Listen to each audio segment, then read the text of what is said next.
Saudações, amigos e amigas ouvintes sintonizados aqui no programa Lux Esotérica. Estamos transmitindo ao vivo para vocês aqui pela Rádio Esotérica FM e também com imagens pelo nosso canal da Ustream, neste programa que visa levar para vocês temas do esoterismo, do ocultismo e da teosofia. Aqui com a apresentação de Osmar de Carvalho, sempre um oferecimento da Levir, a loja esotérica virtual, o portal do esoterismo, da espiritualidade e da teosofia, que vocês acessam em www.levir.com.br. É o endereço para vocês acessarem dezenas e dezenas de textos e muitas palestras, áudios para realmente vocês se aculturarem aí com muitos temas interessantíssimos. E no dia de hoje, ouvintes, nós vamos dar continuidade aqui a nossa série de programas sobre as ciências e tradições ocultas. É realmente uma sequência de conferências que nós estamos fazendo, programas que visam levar para vocês realmente muitos conhecimentos esotéricos que estão presentes no livro A Sabedoria Oculta das Idades. É realmente um livro muito interessante que está à disposição de vocês na internet, mas apenas em inglês. Infelizmente não há ainda a tradução desse material para o português. Então nós estamos trabalhando esse texto diretamente do inglês para vocês. E no dia de hoje nós vamos falar sobre a Tábua de Ísis, que é também um assunto muito interessante que vai nos trazer conhecimentos sobre o Egito. Esse que é um dos temas mais abordados no livro do Manly Hall, livro esse que foi escrito em 1928, mas que até esse momento ainda não chegou ao nosso vernáculo em português. E essa temática da Tábua de Ísis é realmente algo muito particular desse livro do Manly Hall. E nós vamos colocar aqui para vocês exatamente a imagem da Tábua de Ísis, que é realmente um papiro que tem uma série de hieróglifos e desenhos realmente extremamente importantes e trata das iniciações egípcias, pois o Egito foi durante muito tempo o centro dos mistérios na antiguidade. E nós vamos ver exatamente que nos comentários sobre esse papiro e outras informações que nós vamos trazer para vocês, quão importante foi essa época egípcia. Nós sempre estamos falando disso, já fizemos inclusive aqui o clássico dos clássicos da literatura hermética e podemos dizer egípcia, que foi o Kybalion, que tem as informações das leis herméticas. E agora com o livro do Manly Hall, nós também estamos expandindo esse conhecimento a respeito dessa temática. Mas aqui no livro A Sabedoria Oculta das idades, ou se diz o seguinte a respeito dessa tábua de Ísis. No que concerne a magia ou teurgia egípcia, que está exibida na tábua de Ísis, nela está impressa a filosofia dos sacrifícios, dos ritos e cerimônias que são realizados por um sistema de símbolos ocultos, e sobre eles aqui um escritor conhecido como Athanásio Kirsch escreve a esse respeito.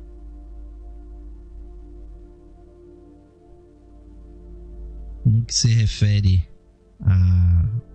aos sacerdotes antigos, se imaginava que um grande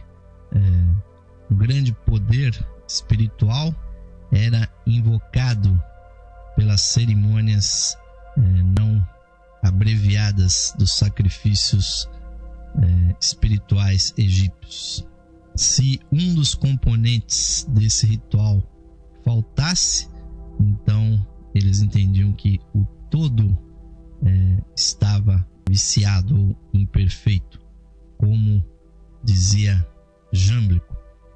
Portanto, eles eram muito cuidadosos em todos os detalhes, pois eles eram todos considerados absolutamente essenciais para todo o grupo de conexões lógicas que se processavam exatamente no ritual. Certamente, por nenhuma outra razão, eles preparavam e prescreviam para o uso futuro esses manuais, como a tábua de Ísis. Eu vou colocar aqui para aqueles que estão nos assistindo, pois esse papiro é o manual realmente da realização de um determinado ritual. Então, os nossos ritualistas atuais, na verdade, eles são herdeiros dessa ritualística antiga, e principalmente no que diz respeito às sociedades ritualísticas atuais, como por exemplo a maçonaria, ou então a Rosa Cruz, que pratica rituais que tem esta temática existe. E assim, nesta tábua de Ísis, ante os olhos daqueles que eram admitidos ao Sanctum Sanctorum, com o objetivo de ensinar-lhes a natureza dos deuses e as formas prescritas de sacrifício.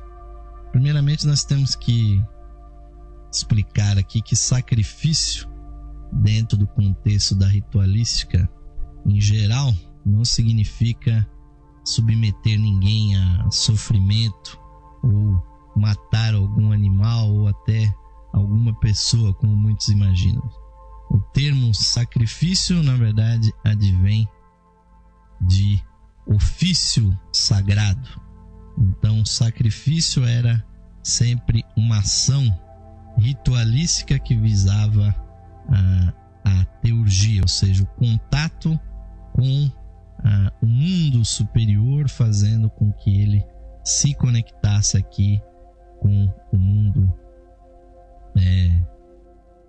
da matéria, um mundo tridimensional onde nós estamos.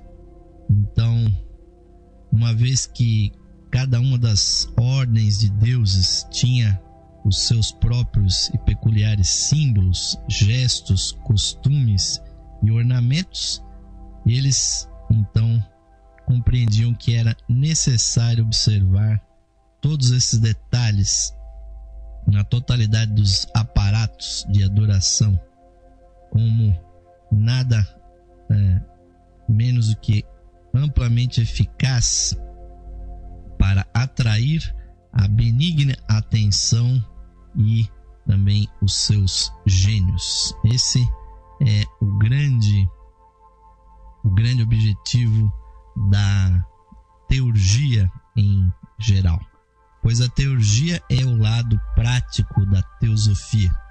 Os neoplatônicos reconheciam exatamente isso, ou seja, não adianta nada o indivíduo ter uma grande sabedoria se ele não consegue realmente colocá-la em prática.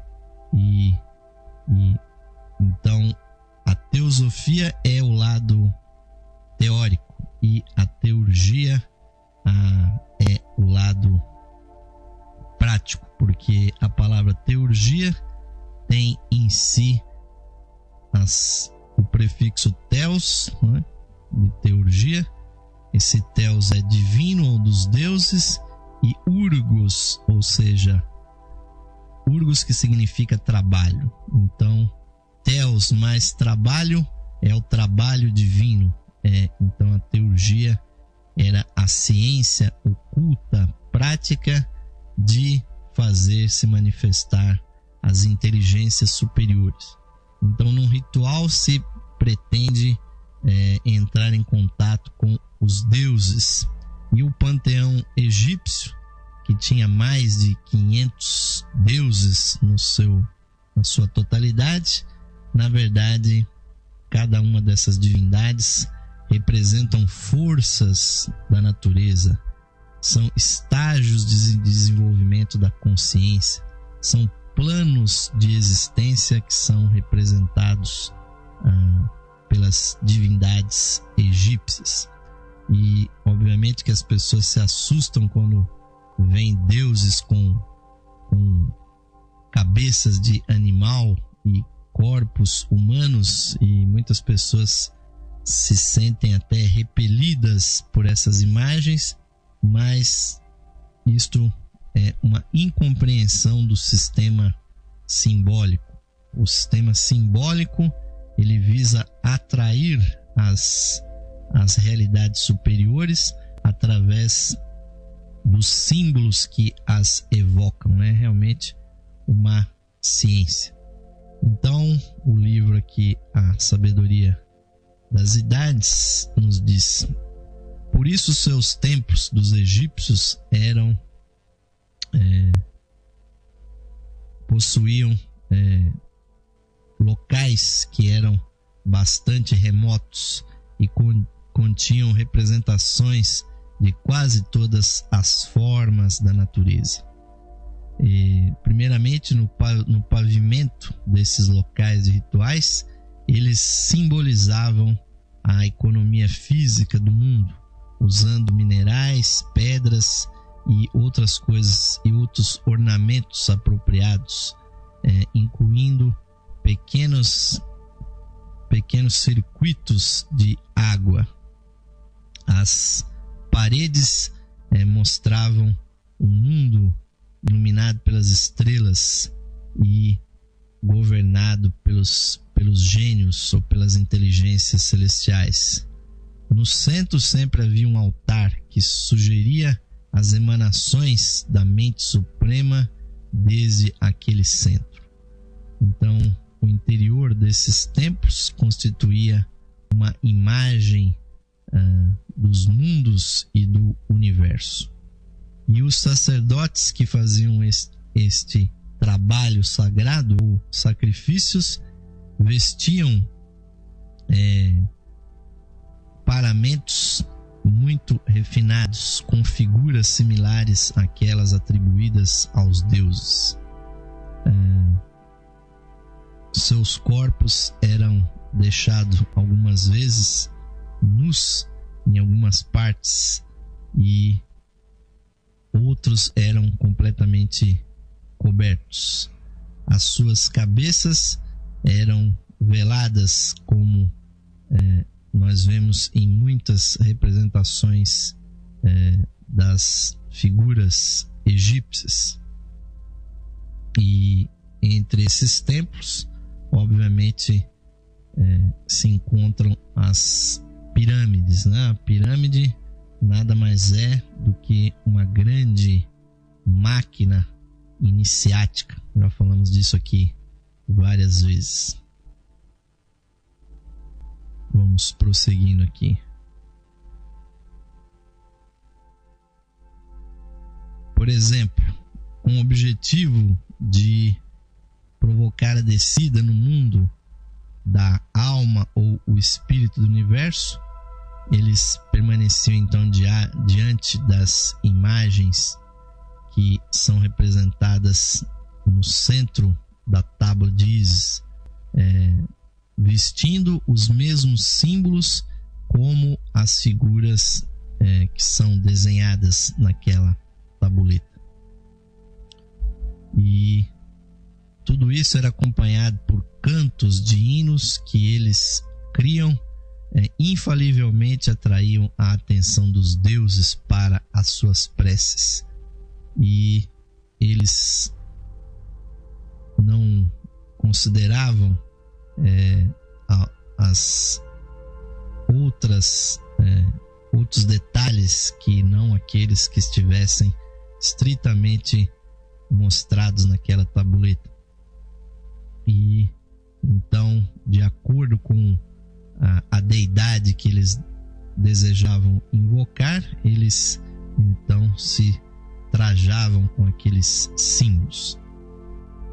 Então, além disso, eles usavam sons adequados também para aqueles rituais, e para isso eles tinham instrumentos musicais que infelizmente hoje em dia estão perdidos para nós, como por exemplo o sistrum, né, que era tocado dentro das cerimônias egípcias.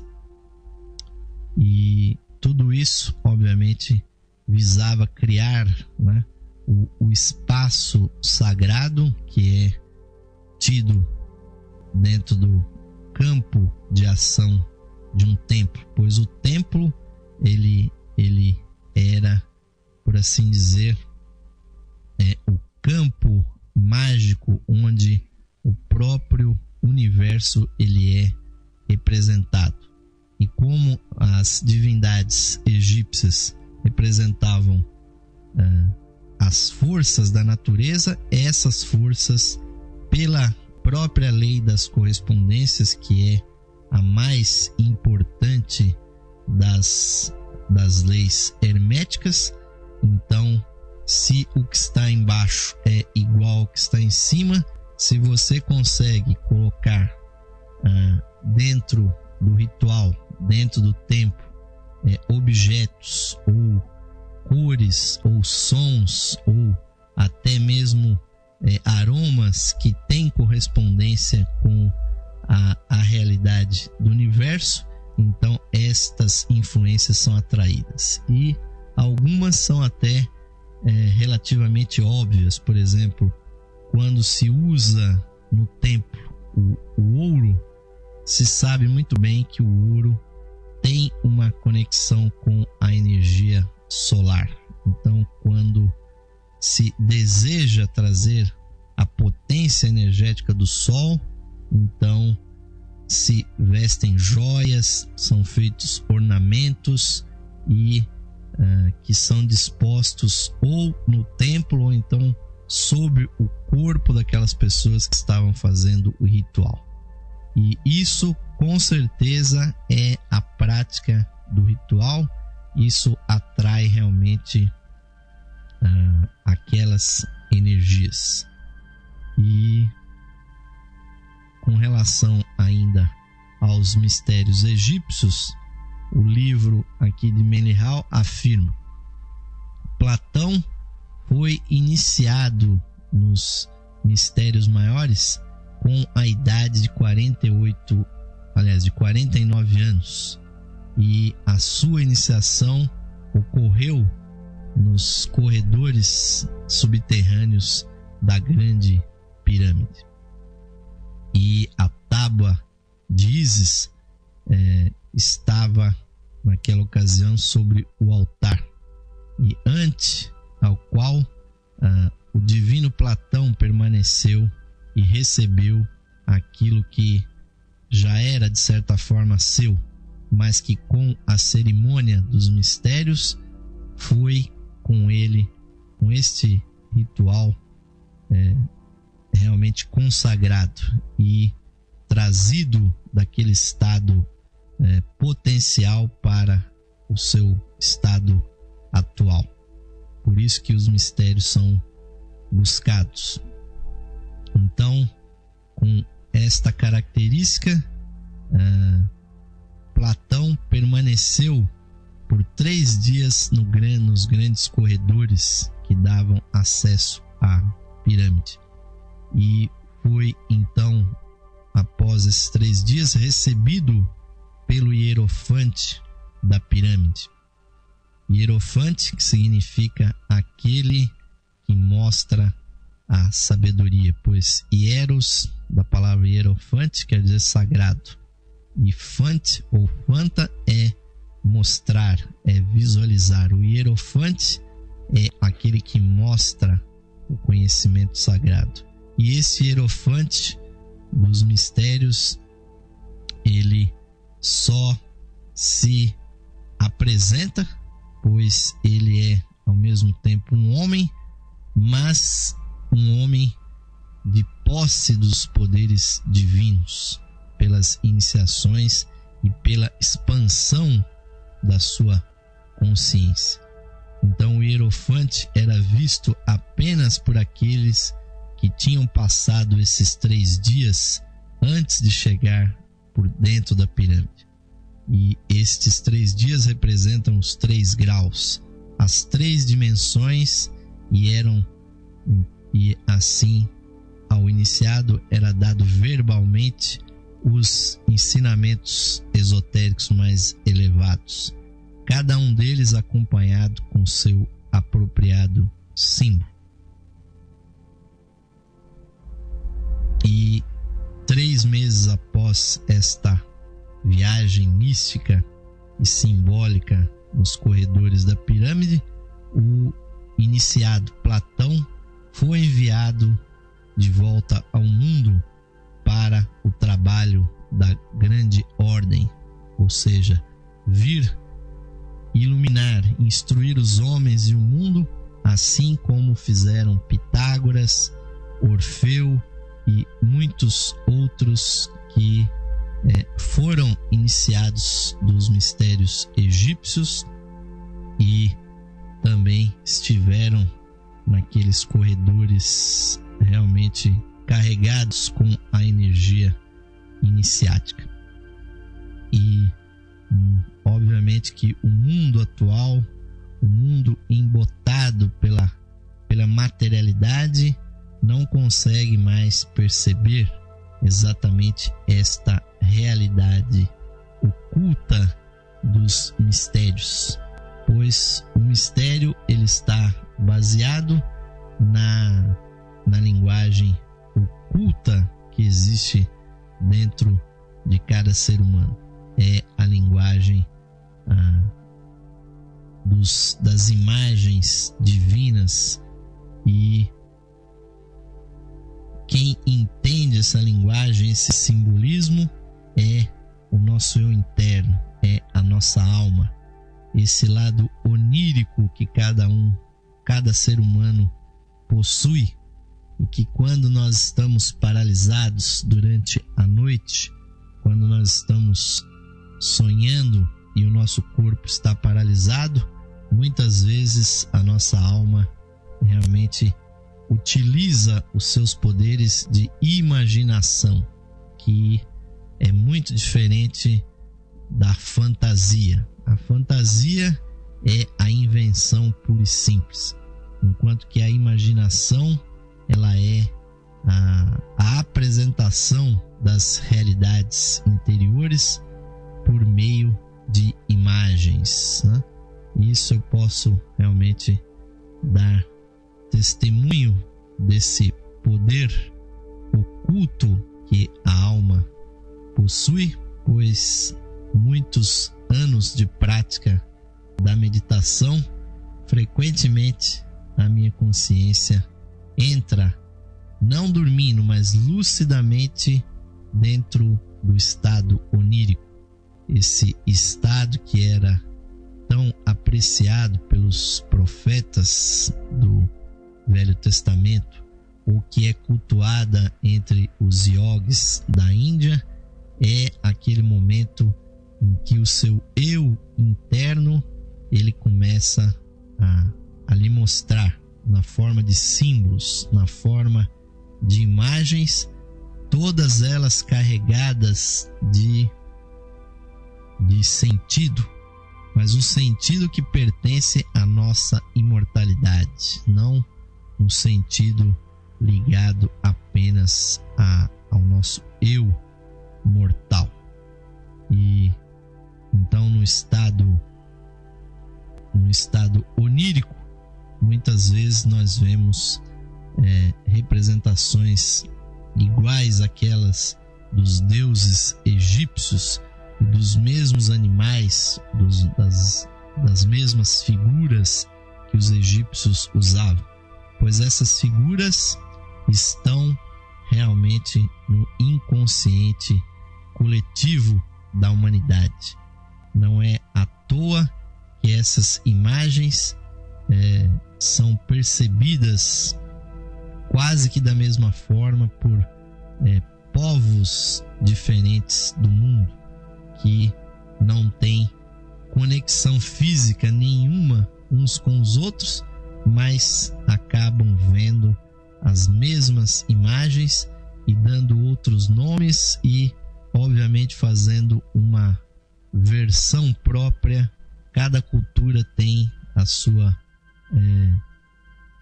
versão própria para, por exemplo, a deusa Ísis, né? Então, na antiguidade havia a representação de Ishtar, a própria Ísis egípcia, ou a Kuan Yin na China, e nós temos aqui a Nossa Senhora, a Mãe de Jesus.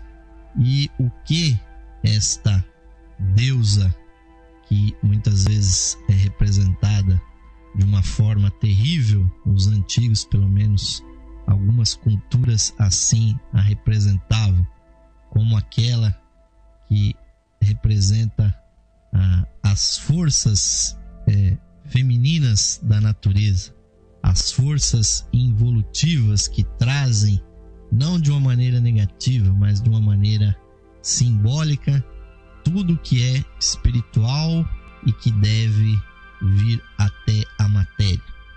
Então, esta mulher simbólica, ela é a mãe de tudo que existe, e com certeza nós todos já percebemos que esta representação ela é universal, e ao mesmo tempo outras culturas a representam como uma figura angelical, pois ao mesmo tempo que ela tem um lado terrível, por ela ser aquela que provoca as coisas na matéria, pode às vezes ser representada até como a deusa da destruição ou da criação, da regeneração, mas ao mesmo tempo é aquela que dá a vida, é aquela que dá o seu seio para que o mundo se alimente,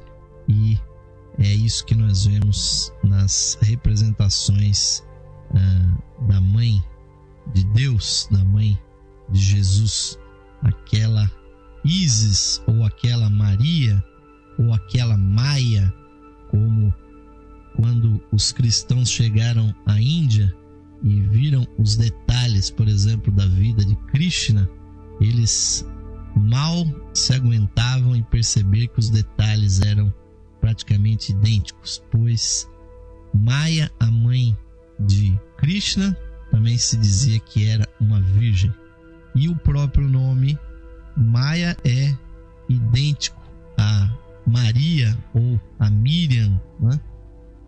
Se nós fôssemos buscar o verdadeiro nome judaico, né, o hebraico de Maria, e ele nasce de uma virgem, e então os cristãos ficaram sem saber direito o que dizer, pois obviamente que Krishna, a história de Krishna era muito mais antiga do que a de Jesus. Agora, o que eles não contavam é que não só essas duas virgens são idênticas, como hoje se sabe que existem 40 grandes salvadores do mundo que praticamente têm a mesma história. Esse nascimento virginal, uma criança que vem, se instrui e que se torna um salvador do mundo. E a história é tão idêntica que sempre eles são perseguidos, são destruídos, alguns são crucificados, outros são enforcados, alguns são perseguidos das mais diversas formas. Eles morrem, mas eles ressuscitam e prometem retornar para o mundo. É como nós temos a grande história de Ísis e Osíris, pois Osíris teve o seu corpo despedaçado e Ísis resgata do rio Nilo as partes do seu corpo e faz com que ele ressurja, que ele ressuscite.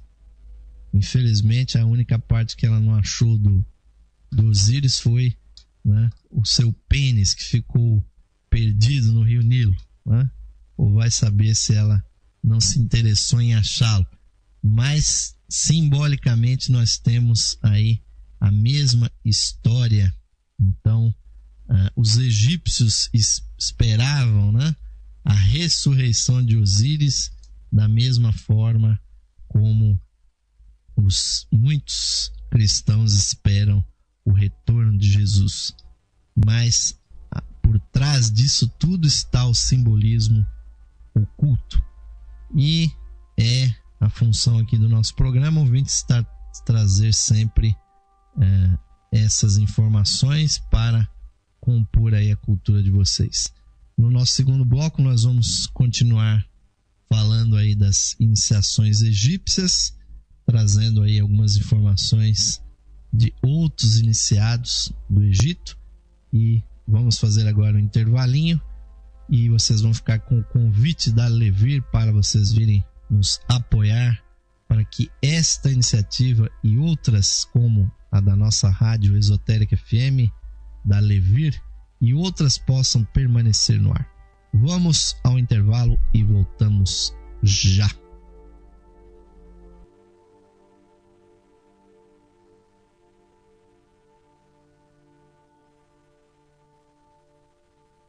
Esotérica FM, o universo conspirando a seu favor.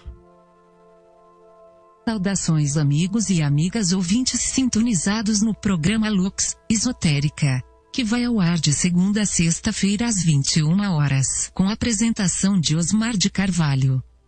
Você, caro amigo ou amiga, pode auxiliar a continuidade de nossos trabalhos, patrocinando as atividades da Loja Esotérica Virtual e da Esotérica FM. Você pode ser nosso patrocinador, associando-os por meio de uma pequena quantia que auxilia na manutenção de nossas atividades, que estão a serviço da qualidade de vida de nossos ouvintes. Você pode se associar visitando o site da Loja Esotérica Virtual, a Levir, no site em levir.com.br, e clicando na opção de associação. Nós retornaremos a você o seu patrocínio por meio dos brindes de associação.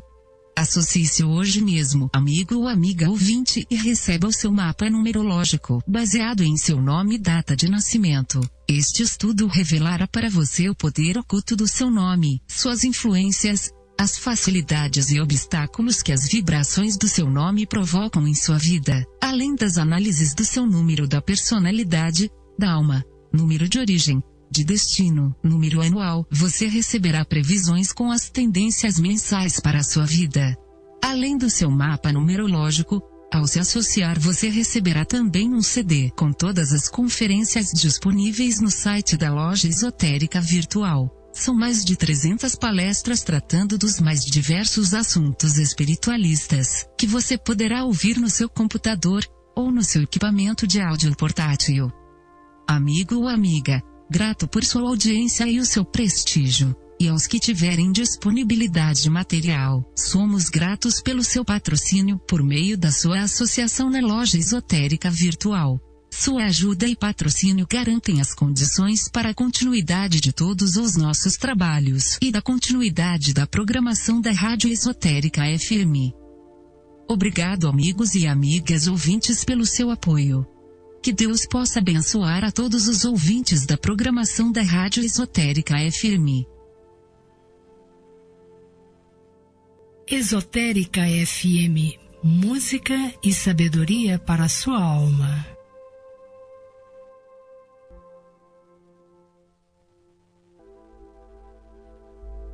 Sim, amigos ouvintes, estamos voltando agora para o segundo bloco do programa Lux Esotérica de hoje, agradecendo muitíssimo aí a grande audiência daqueles que estão me ouvindo pela Rádio Esotérica FM nesse momento, e também aqueles que estão me acompanhando aí pelo vídeo, ou você que está me ouvindo ou me vendo aí a qualquer hora do dia, da noite, da madrugada, aí no site da Levir, ouvindo aí só o áudio, então acompanhando as nossas imagens.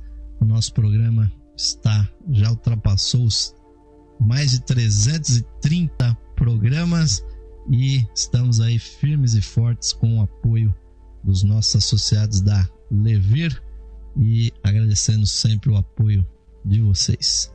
Mas vamos continuar, amigos, aqui com as nossas considerações aqui sobre os mistérios egípcios nesse capítulo do livro do Menlehal, a sabedoria secreta das idades. Estamos falando hoje sobre a Tábua de Ísis, que é um assunto que nos diz a respeito dos mistérios egípcios, que realmente sempre chamam a nossa atenção. Esse livro ele traz inclusive uma muito complexa interpretação dos símbolos egípcios e dos diversos autores que tentaram interpretar essa Tábua de Ísis. Realmente não tenho condição nenhuma de tentar trazer para vocês essas interpretações, porque isso realmente é tarefa de uma vida toda.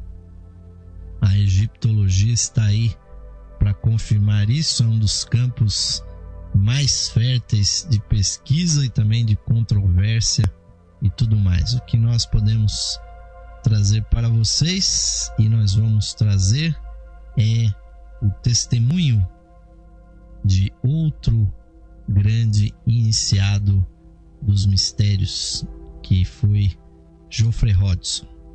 Geoffrey Hodgson, que viveu no século passado e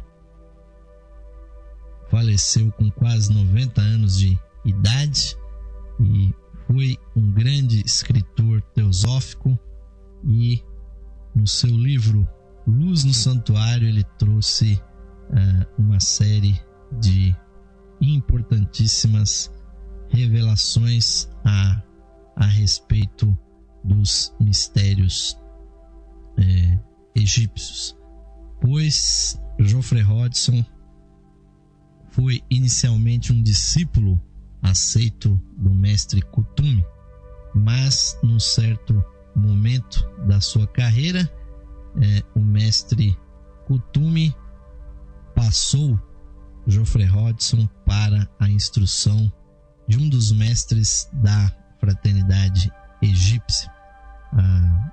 Então ele passou a ser um discípulo do mestre Polidorus Isourenos, um grande representante do braço egípcio da grande fraternidade branca, da fraternidade de Luxor. E Geoffrey Hodgson, inclusive, visitou o Egito para encontrar fisicamente com esses mestres. E ao contrário do que muitas pessoas imaginam, os mestres de sabedoria são pessoas físicas, né? São homens que transcenderam o nível humano, que ainda tem aí corpos físicos, mas que tem realmente a consciência muito além da dos seres humanos normais. A única maneira de reconhecer um adepto é observando a sua aura, que normalmente é muito mais expandida, é muito maior de qualquer ser humano. Enquanto um ser humano tem as suas auras cerca de 60 centímetros até 1 metro além do corpo físico, há mestres de sabedoria que têm auras com centenas de metros de expansão além do corpo físico. E grandes seres como o Buda ou o Cristo têm auras quilométricas, né? É a única maneira de descrever as suas emanações. E Geoffrey Hodgson, que entrou em contato não só espiritual, mas também contato físico com os mestres, durante toda a sua vida compôs um diário que foi publicado, chamado A Luz do Santuário, né? Que é Light of the Sanctuary, The Occult Diary of Geoffrey Hodgson, ou seja, A Luz do Santuário, o Diário Oculto de Geoffrey Hodgson, publicado na década de 90 pela editora teosófica das Filipinas. E nesse diário estão lançamentos, né, entradas do seu diário oculto, todas, a maior parte dos contatos, obviamente, publicáveis, né, que não revelassem nenhum mistério, que obviamente que quando os mestres entram em contato com uma pessoa, eles passam certas informações que não podem ser reveladas, não podem ser publicadas. Então, a esposa de Geoffrey Hodgson colocou nesse diário aquelas entradas do diário de Geoffrey Hodgson que poderiam realmente vir a público.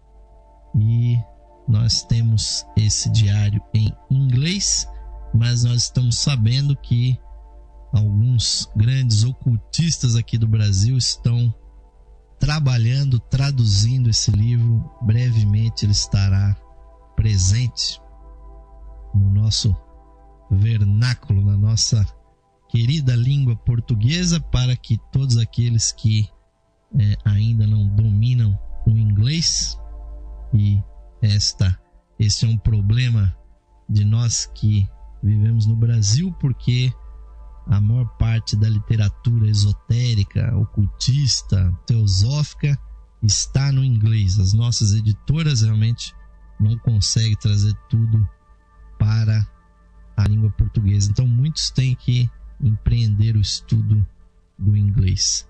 E esse livro realmente é extraordinário.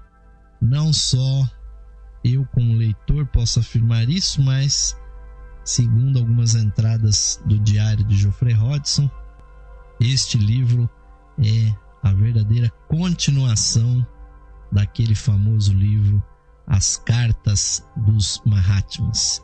Então é um livro póstumo, e após o desaparecimento de Geoffrey Hodgson, a sua esposa Sandra Hodgson que fez a montagem dessas passagens, e era tanto material que acabou gerando mais 2 outros livros, como o livro chamado The Yogic Ascent to Spiritual Heights, ou seja, a ascensão yógica até as altitudes, as alturas espirituais, e também o livro que praticamente é uma compilação das instruções do mestre egípcio de Geoffrey Hodgson, chamado Illuminations of the Mystery Tradition, ou seja, iluminações ou esclarecimentos sobre a tradição de mistérios. Esse livro também eu possuo o mesmo em inglês, uma edição também histórica lá dos nossos irmãos teósofos das Filipinas. Mas por que eu estou mostrando esses livros? Porque no Diário de Geoffrey Hodgson eu pensei para vocês exatamente algumas passagens, né, desse diário que nos dão exatamente a dimensão da realidade das iniciações, dos ritos que se passam. E eu estou dizendo se passam porque eles acontecem até os dias de hoje. Ao contrário do que muitas pessoas imaginam, o Egito não está desativado do ponto de vista oculto.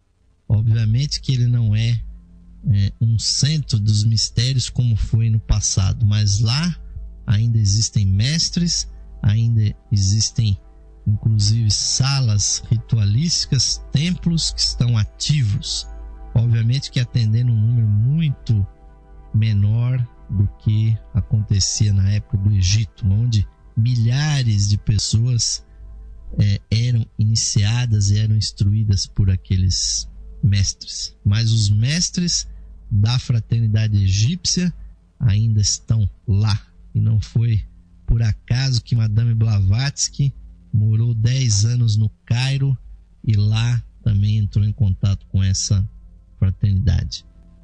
Mas nós temos aqui do Diário do Geoffrey Hodgson, A Luz do Santuário, uma entrada do dia 6 de dezembro de 1944, que é uma comunicação que ele teve com seu mestre egípcio, o mestre Polidorus Isourenos. E essa entrada tem o seguinte título: é o Retorno ao Santuário. Então, o mestre Polidorus disse o seguinte para Geoffrey Hodgson: toda a sua vida nesta encarnação foi mapeada para você desde o começo, e você, como uma alma, aceitou o plano.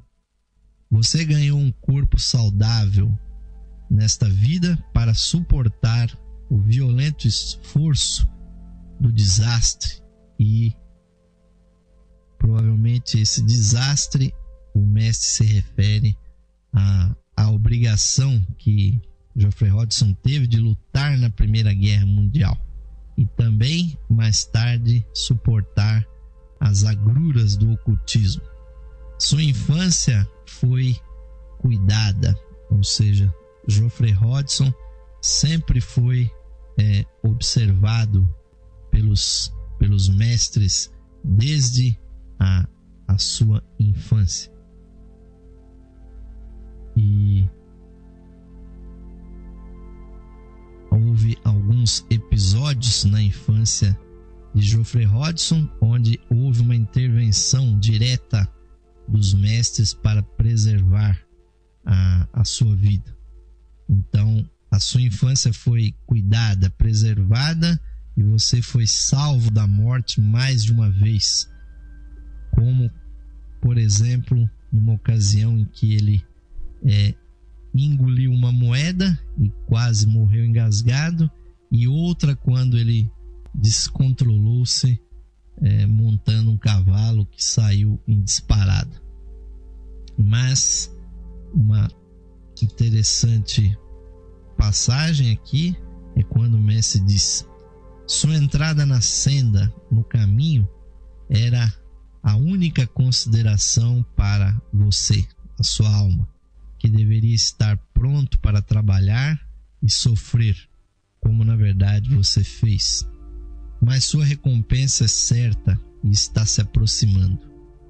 Juntamente com seu velho amigo, você vai dedicar-se à vida oculta em total seriedade dentro em breve. Os grilhões já estão se soltando, pois você fez seu próprio caminho com seu esforço. Em breve você será livre para seguir inteiramente o caminho que você escolheu, o caminho da luz e o caminho de portador da luz. E aí vem uma informação muito importante. O mestre Polidorus diz a Geoffrey Hodgson: você começou aquela senda, este caminho oculto, há 8.000 anos atrás no Antigo Egito, e o vem trilhando desde então. Você encontrou a luz e a doutrina da luz, tanto em encarnações masculinas quanto em femininas no Antigo Egito, e também mais tarde na Grécia. Seu caminho passou pela Palestina no tempo de Cristo, depois por Alexandria, onde, como gnóstico, você a recebeu. Avançou firmemente na ciência oculta, com breves interlúdios de mundanismo, pois nem sempre as reencarnações obedecem firmemente aos desígnios internos. Então, quando a pessoa encarna e muitas vezes não segue as inspirações da sua alma, então aquela encarnação fica, de certa forma, perdida. São esses interlúdios aqui de mundanismo que o mestre menciona. E ele continua: e a maior parte desses interlúdios, os quais foram lamentáveis. No entanto, a excursão não foi de todo perdida, pois a vida que ele está mencionando aqui trouxe conhecimento e experiência nesta encarnação. Colocou sua vontade voltada para a vida oculta. Você pertence ao templo e ao santuário, e é por isso que você respondeu como fez a teosofia quando ela veio pela primeira vez à sua vida, como estava fadado a acontecer, pois você havia servido à luz muito bem para que ela lhe desertasse por muito tempo. E aí o mestre comunica sobre os poderes ocultos que Geoffrey Hodgson possuía. O seu CID de intercomunicação. CID, que é uma palavra sânscrita que significa poder oculto, que por meio da transferência ou faculdade de receber em plena consciência, e chamado também em outra passagem desse diário de CID sibilino, né? Que em plena consciência em breve veio à tona, e seu arcanjo instrutor, o arcanjo Betelda, a desenvolveu com o uso. Agora este poder está outra vez em operação e vai se desenvolver ainda mais à medida que sua vida se torne mais estabelecida. Você é, acima de tudo, um mensageiro, um portador da luz para os homens. Os próximos 20 anos de sua vida vão lhe levar a grandes alturas espirituais e ocultas, e em grande medida por causa de sua grande capacidade para receber diretamente a luz que os grandes seres propõem lhe conceder, ainda lhe trará muito mais. Este elo formado agora entre nós vai durar até o fim, porque eu fui indicado como mensageiro deles, dos mestres, quando eles não desejam falar diretamente. Você não precisa mais sentir-se sozinho. Você foi levado para perto do coração do trabalho e agora está sendo recebido de volta ao santuário. O exílio terminou. Você voltou para casa. Sou o irmão mais velho que recebe o filho pródigo, um velho amigo que trabalhou e ensinou com você em seus dias egípcios e alexandrinos.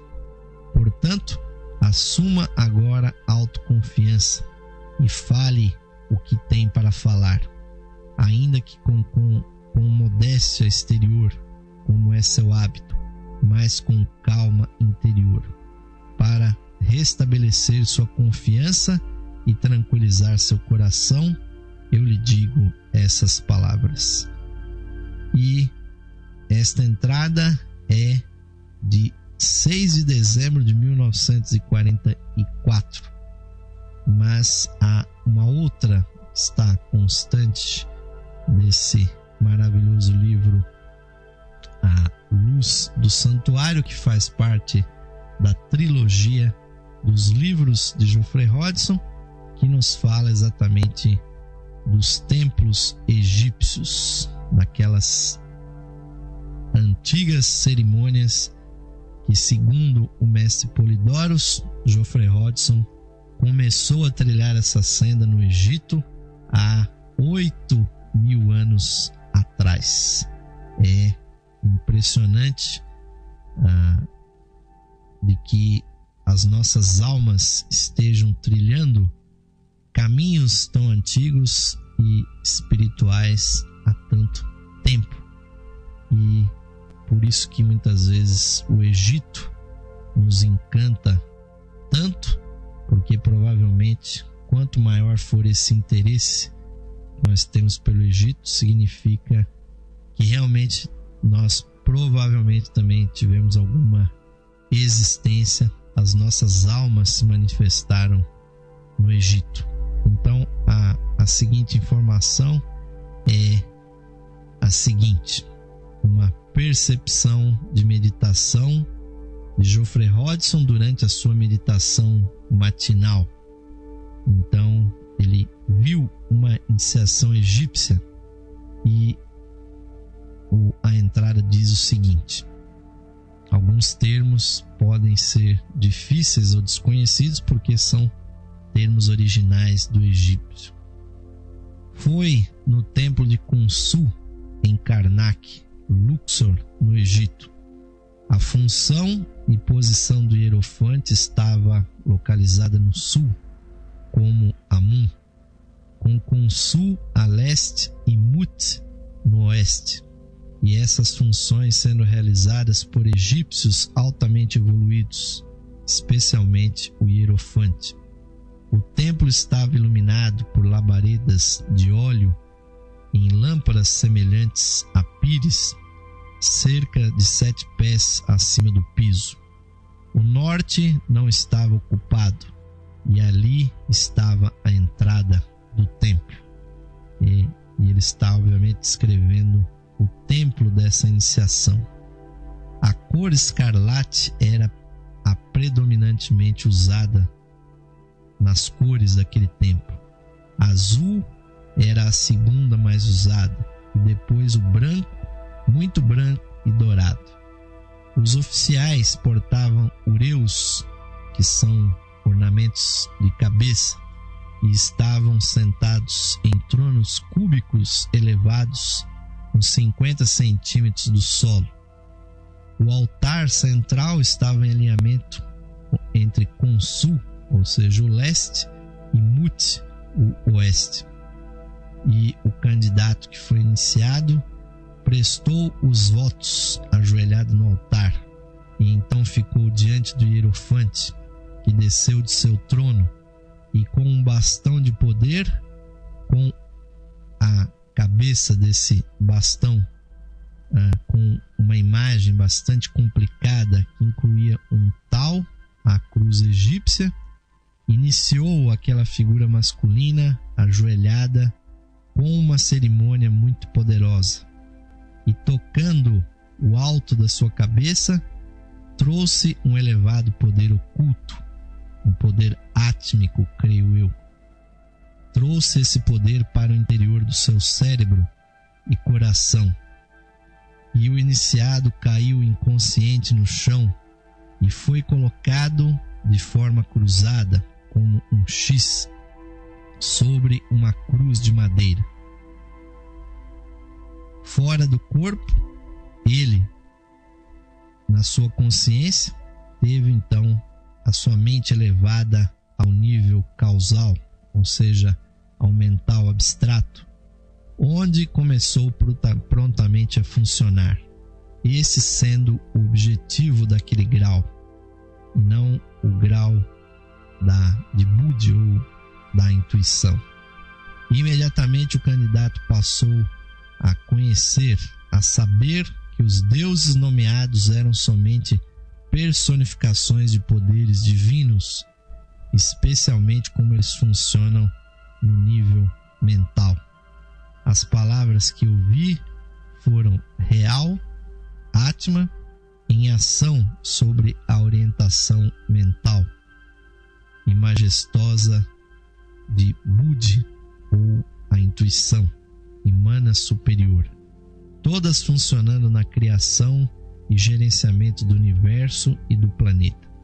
As formas desapareceram, sendo substituídas por correntes de energias tremendas e poderosas, de cores diferentes, na medida em que elas operavam e tornavam-se visíveis para aquele candidato da iniciação.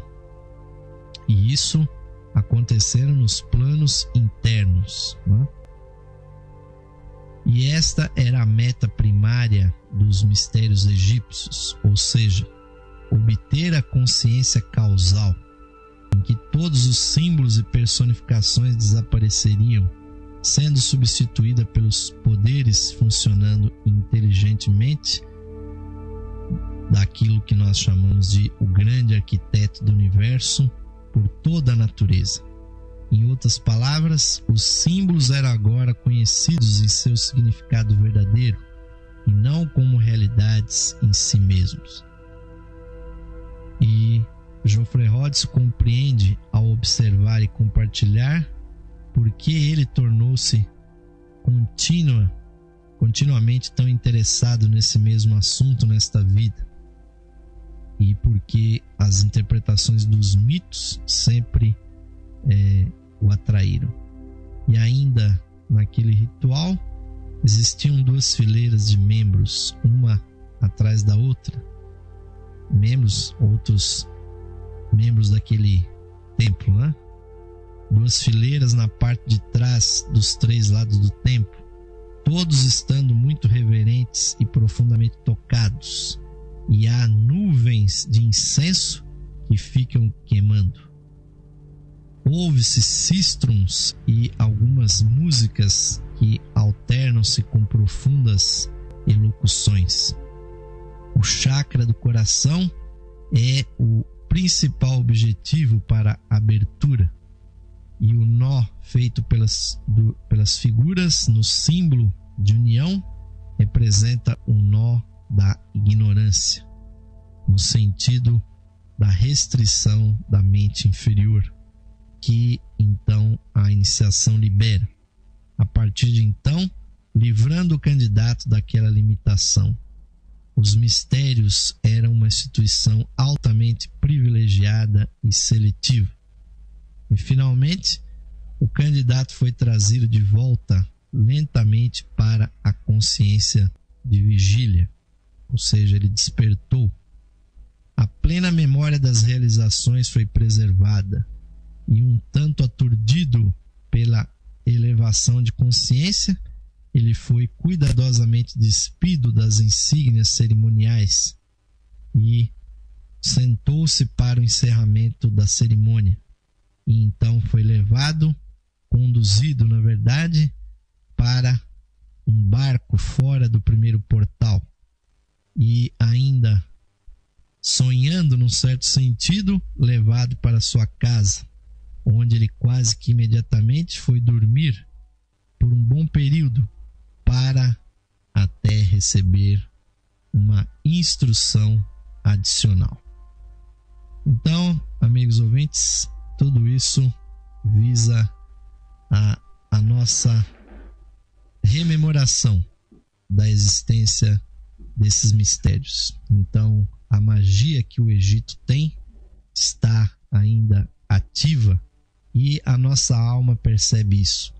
E aqueles de vocês que sentem essas inclinações, estas intuições, devem dar vazão a elas, pois quem busca os mistérios, o esoterismo, o ocultismo, é a nossa alma que provoca esta sede de sabedoria e conhecimento em nós. E o nosso programa está aqui apenas para reavivar esses conhecimentos que, obviamente, um dia vocês vão obter de uma forma prática nas suas vidas. Então, amigos, o nosso programa aí pelo avançado da hora está terminando e vou convidá-los para a nossa última vibração. Fazendo uma última meditação, terminando esse programa que foi totalmente dedicado aqui a relembrar os mistérios egípcios. Fechemos os nossos olhos, ouvintes, e vamos procurar uma vez mais conectar o nosso eu interno. Sentindo o batimento cardíaco, vamos visualizar ali dentro o brilho da nossa chispa divina dentro dos nossos corações. Façamos essa luz brilhar ainda mais intensamente, que ela tome todo o nosso corpo com a sua luz, ilumine, esclareça dentro e fora de nós toda a nossa natureza e ilumine o caminho da nossa evolução espiritual. Procuremos nesse momento compreender, internalizar e realizar o sentido destas palavras. Mais radiante do que o sol, mais puro que a neve e mais sutil que o éter, é o ser que habita os nossos corações. Este ser sou eu. Esse ser somos nós, unidos a toda a vida manifestada no universo. Paz, paz, paz a todos os seres.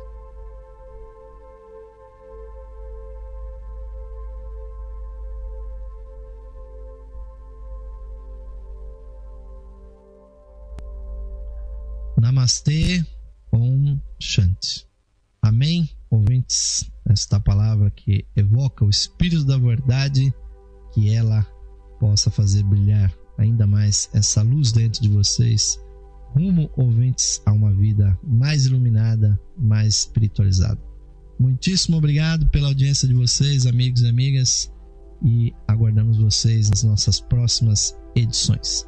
Nos despedimos aqui, deixando aqui os nossos votos de um ótimo final de noite, um bom repouso, e continua a partir de agora a programação musical totalmente interativa aqui da Rádio Esotérica FM. Enviamos a todos vocês, ouvintes, o nosso virtual, mas é um forte, é um fraternal, caloroso abraço para todos vocês. Muitíssimo obrigado pela sua audiência aqui no programa Lux Esotérica.